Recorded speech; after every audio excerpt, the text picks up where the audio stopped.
Jake Tapper owes a public apology to Laura Trump. Laura Trump went on his show, pointed out Joe Biden's physical and mental cognitive issues in October of 2020.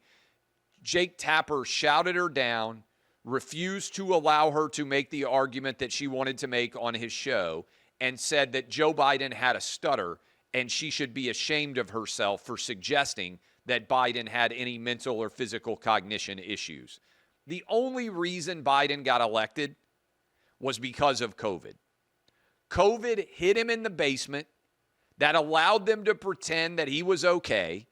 They could shoot him up for the few public appearances that he had. He only had 2 debates against Trump. And as a result, he got into office the least actually challenged of any mainstream party nominee in any of our lives. He ran a presidential campaign from his basement where he occasionally did a few interviews. They hit him. They dragged him across the finish line. They claimed that anybody who criticized him in any respect was just attacking him because he had a stutter. It's actually insulting to people that do have stutters. It was a series of lies. Has Jake Tapper apologized in any way to Laura Trump? He didn't respond last night to what I said about him on Hannity. Has he ever said, hey, you know what?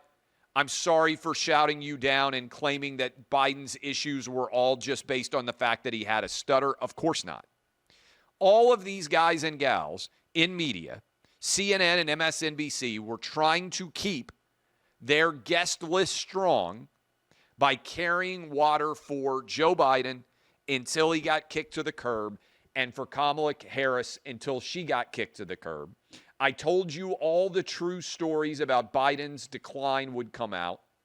The biggest villain here to me is the media because they should be objective. But the biggest partisan villain is Jill Biden, Dr. Jill Biden. She knew. Imagine what she saw. Imagine what Dr. Jill saw when the cameras weren't there. The fact that he was in power is terrifying. And it also raises the question, who was the actual president of the United States for the last 2 years? Who was legitimately making these decisions? I don't know. You don't know. None of us know. But it's scary that we were allowed to get here.